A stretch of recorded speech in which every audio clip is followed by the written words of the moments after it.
सभी को नमस्कार। आज मैं इस वीडियो के माध्यम से ले रहा हूँ व्याख्याता स्थायीकरण प्रक्रिया। जी हाँ, व्याख्याता स्थायीकरण प्रक्रिया में किन किन दस्तावेजों की आवश्यकता है वो सारा मैं डिटेल लेके आ रहा हूँ। मैं आपको बता देना चाहता हूँ कि इस वीडियो में के डिस्क्रिप्शन में विवरण में सारे के सारे डॉक्यूमेंट्स लगने हैं, वहाँ से आप डाउनलोड कर सकते हैं। सारे के सारे प्रपत्र आपको मिल जाएंगे और उन प्रपत्रों को डाउनलोड करके जो जितने ये सारे प्रपत्र हैं, चाहे फॉरवर्डिंग लेटर हो, स्थायीकरण हो, ये आपकी नियुक्ति आदेश आपका पर्सनल है, कार्यक्रम आपका पर्सनल है, मेरिट नंबर आपको निकालना है, उसका मैं लिंक आपको दे दूंगा कि आप मेरिट नंबर की मार्कशीट कैसे निकाल सकते हैं। वेतन नियमितीकरण आपका हुआ हो तो वो देख लेना, और आगे के स्थानांतरण आदेश अगर आपके कोई वे हैं तो वो लगाना है, बाकी नहीं है। परीक्षा परिणाम 2 वर्षों का पत्रक भी इससे डिस्क्रिप्शन में मिल जाएगा। आकस्मिक अवकाश का विवरण वो भी मिल जाएगा, और अन्य जो आपके अवकाश हैं उनका जो सैंक्शन ऑर्डर है सेवा पुस्तिका की प्रमाणित प्रति लगानी है। और अगर आप कोई फोटो स्टेट लगा रहे हो तो उसकी प्रमाणित प्रति लगानी है। तो कौन कौन से आदेश आने वाले हैं, कैसे होंगे, उनको कैसे भरें, तो वो उन सभी को मैं अब बताने जा रहा हूँ। तो सबसे पहले मैं आपको बता देता हूँ, बताना चाहूँगा कि बताना क्या, आपको बधाई देना चाहूँगा कि आपका प्रोबेशन कंप्लीट होने वाला है।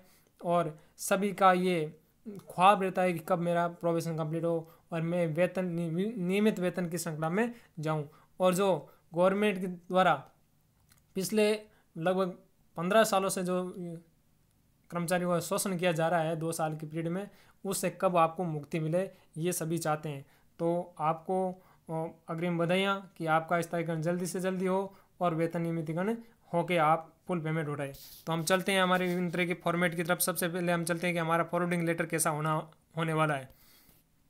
तो दोस्तों, मैंने फॉरवर्डिंग लेटर है वो बना रखा है, उसकी PDF फाइल और डॉक्यूमेंट फाइल है, वर्ड की फाइल, वो डिस्क्रिप्शन में डाल रखी है। आपको सीधा उसको डाउनलोड करके भरना है। अगर आप PDF यूज़ कर रहे हैं तो यहाँ पर अपने स्कूल का नाम लिख दिए और यहाँ डिस्पेच क्रमांक और दिनांक लिख के, ये दिनांक यहाँ आप मिलेगी आपको, तो वो लिख कर आप ये जो सारा भरा हुआ है, और यहाँ आपको जो संबंधित जिला शिक्षा अधिकारी है वहाँ मुख्यालय उसका नाम लिखना है, चाहे नागौर है तो नागौर, जयपुर है तो जयपुर। इसके अलावा आपको यहाँ पर अपना नाम लिखना है, और व्याख्याता है पद विषय का नाम लिखना है, कार्यक्रम दिनांक क्या थी, मध्याह्न पूर्व पश्चात पर टिक करना है, और परीक्षा काल दिनांक कब पूर्ण हो रहा है वो तिथि लिखनी है। मान लो आपने 12 जून को अगर ज्वाइन किया है, 12 जून अगर 17 को ज्वाइन किया है मध्याह्न पूर्व, तो आपका जो प्रोबेशन है वो 11/6/19 को समाप्त हो रहा है। तो यहाँ पर 11/6/19 लिखना है। अगर आपने 12/6/17 को अगर मध्याह्न पश्चात ज्वाइन किया है तो आपका जो है परीक्षा काल भी 12/6/19 को ही समाप्त होगा। तो ये बात ध्यान रखनी है। तो ये अपना था फॉरवर्डिंग लेटर। इसके बाद हम चलते हैं दूसरा जो स्थायीकरण प्रपत्र है उसकी तरफ चलते हैं। तो ये देखिए स्थायीकरण प्रपत्र है, मैंने बिल्कुल इसको एडजस्टमेंट किया है, सभी एकदम एक्यूरेट है। फुल अगर निकाले आप बिल्कुल HD क्वालिटी में आपको मिलेगा। तो सबसे पहले यहाँ नाम लिखना है, विषय अपना लिखना है, मेरिट नंबर और वर्ग आप यहाँ से लिखना है, कैटेगरी SC ST OBC जो भी है, पिता का नाम और पिता का नाम वैसा ही लिखना है जैसा आपके नियुक्ति आदेश में है। जन्म तिथि, कार्यग्रहण दिनांक, और कार्यग्रहण दिनांक दोपहर पूर्व या पश्चात है वो यहाँ लिखना है, आदेश संलग्न है वो यहाँ लिखना है, और अनवरत कार्यरत हैं यस, और व्याख्याता पद पर नियुक्ति आदेश क्रमांक और दिनांक जो डायरेक्टर की काउंसलिंग के द्वारा आपकी जो आदेश निकाले उनके आदेश क्रमांक और दिनांक यहाँ लिखना है, या फिर आप लिख सकते हैं आदेश संलग्न है, ऐसा भी लिख सकते हो। व्याख्याता पद पर नियमितीकरण अगर आपका हो चुका है पहले तो यहाँ पर वो नियमितीकरण का आदेश क्रमांक और दिनांक लिखना है, और आदेश संलग्न है वो लिखना है। वैसे ये नियमितीकरण लगभग किसी का नहीं हुआ है, क्योंकि आजकल है वो सभी स्थायीकरण होने के बाद में वेतन नियमितीकरण करते हैं। तो नियमितीकरण लगभग नहीं है। आपको अगर नियमितीकरण नहीं हुआ तो आपको इसको खाली छोड़ना डैश करना है। व्याख्याता का वर्षवार परिणाम 11वीं का प्रोबेशन अवधि का संलग्न कर दिया है, या तो आप लिखना है संलग्न है, और आपको संलग्न करने 2 फॉर्मेट 17-18 के और 18-19 के वर्षों के, तो मैं उसके फॉर्मेट आपको भी बताऊंगा। संस्था प्रदान के दूरभाष नंबर यानी टेलीफोन नंबर स्कूल का अगर है तो लिखना है, नहीं तो डैश कर देना, और मोबाइल नंबर अपने संस्था प्रदान के लिखना है, स्वयं का मोबाइल नंबर नहीं लिखना है। इसके अलावा हम देखें यहाँ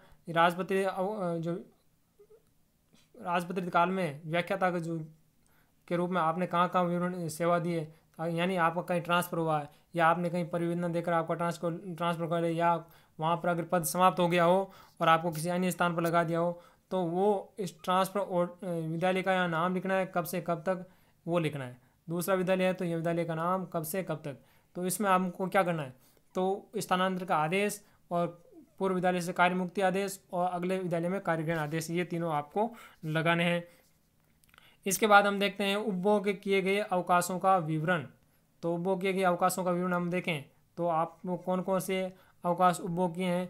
तो हम देखते हैं कि प्रसूति अवकाश या पितृत्व अवकाश आपने लिया तो वहाँ इनकी दिनांक अंकित करनी है और संख्या लिखनी है। इसी प्रकार आकस्मिक अवकाश वार्षिक, प्रथम वर्ष का, द्वितीय वर्ष का, कार्यग्रहण दिनांक से 1 साल और फिर अगले दूसरे साल, तो वो यहाँ आप इसमें यहाँ लिख दोगे संलग्न है यहाँ दिनांक उस साल में कितने लिए। इसी प्रकार आपको अगर कैलेंडर वर्ष के अनुसार लिखना है तो यहाँ कैलेंडर वर्ष में यहाँ अपनी नियुक्ति तिथि लिखे, वहाँ से 31/12/17 तक, फिर 1/1/18 से 31/12/18 तक, और फिर 1/9/19 से आपका जो परीक्षा काल समाप्ति थी वहाँ तक। तो वो यहाँ पर अवकाश विवरण संलग्न है, अवकाश विवरण संलग्न है ऐसा लिखकर यहाँ इस काल में कितनी कितनी संख्या में आपने अवकाश लिए उनकी संख्या लिख सकते हो। बाकी फॉर्मेट है अवकाश का, वो हम उसमें बात करेंगे। इसके अलावा आपने उपार्जित अवकाश, साधारण अवकाश, परिवर्तित अवकाश, वेतनीय अवकाश, अन्य अवकाश लिए हैं तो उनका विवरण यहाँ पे आपको लिखना है और उनकी यहाँ संख्या लिखनी है। इसके बाद में व्याख्याता को यहाँ हस्ताक्षर करना है, ये बहुत इंपॉर्टेंट चीज़ है, तो यहाँ आपने हस्ताक्षर करना नहीं भूले। इसके बाद में आता है इसी प्रपत्र में कार्यालय अध्यक्ष द्वारा प्रमाण पत्र। तो कार्यालय अध्यक्ष का यहाँ क्रमांक और डिस्पैच नंबर और यहाँ दिनांक लिखानी है, फिर आपका यहाँ नाम हो जाएगा, विषय यहाँ आने वाला है, और फिर यहाँ पे आपके संस्था प्रधान के साइन हो जाएंगे। यहाँ डीओ के साइन, डीओ मुख्यालय जोधपुर के यहाँ साइन होने वाला है, तो आपको सीधा डीओ मुख्यालय जोधपुर के पास जाना है, सीबीओ के पास जाने की आवश्यकता नहीं है। तो प्रोबेशन पीरियड का जो अगर हम रिजल्ट देखें, रिजल्ट फॉर्मेट देखें तो वो रिजल्ट फॉर्मेट अपना इस प्रकार है। आप इस फॉर्मेट को सीधा डाउनलोड करें और डाउनलोड करके यहाँ पर ऊपर अपने स्कूल का नाम लिख सकते हैं। और अगर आप इसको प्रिंटेड निकालना चाहें तो इसकी वर्ड फाइल डाउनलोड करके इसमें आप टाइपिंग द्वारा भर सकते हैं। कर्मचारी का नाम, व्याख्याता, विषय, कार्यग्रहण दिनांक और परीक्षा काल अवधि कब से कब तक ये लिखना है। और यहाँ सबसे पहले सत्र भरना है 17-18, फिर इसी का एक और दूसरे फॉर्म में 18-19 भरना है, और फिर यहाँ कौन कौन सी क्लास को आप क्या क्या विषय पढ़ा रहे हैं तो वो आपको यहाँ लिखना है।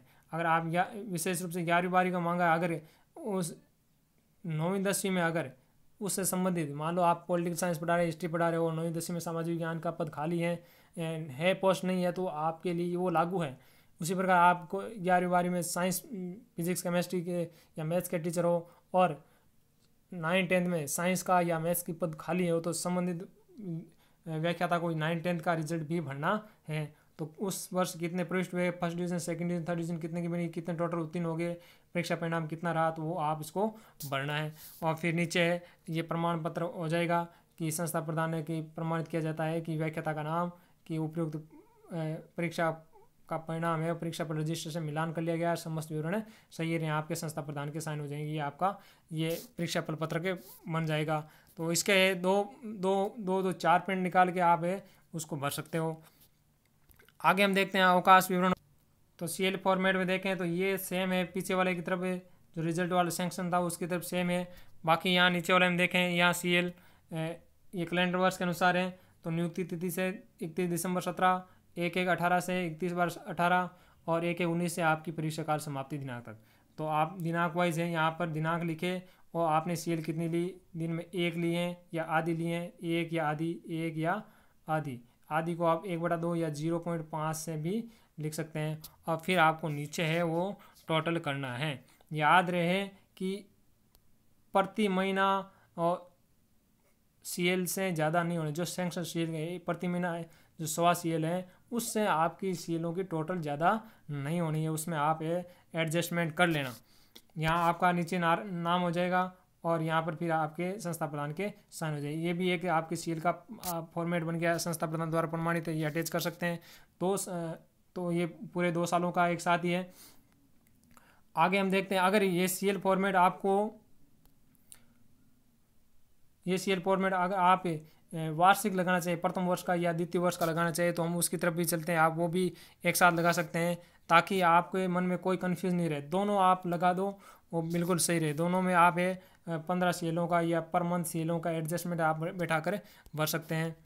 तो अगर आप ईयरली भरना चाहें तो ये प्रथम वर्ष की सीएल है, द्वितीय वर्ष की सीएल है, या दिनांक लगाओ, सीएल संख्या लगाओ और फिर नीचे है इसका टोटल करना है। तो टोटल है वो 15 से कम होना चाहिए, यहाँ कार्मिक का नाम हो जाएगा। तो ये CL विवरण हो गया।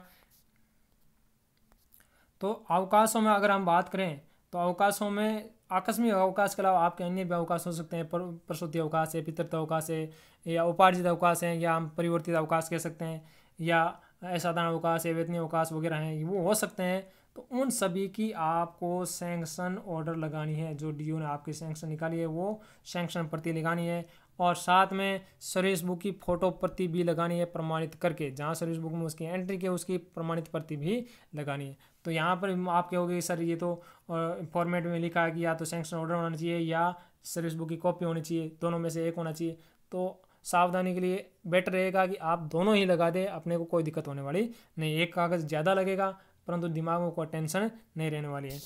अब मैं बताता हूँ कि आपकी जो मेरिट क्रमांक है उसका है कि आप है वो आपकी कितने मेरिट क्रमांक है, क्योंकि हमने देखा है सुप्रीम कोर्ट का रिजल्ट रिवाइज होने के बाद में मेरिट क्रमांक बदल चुके हैं।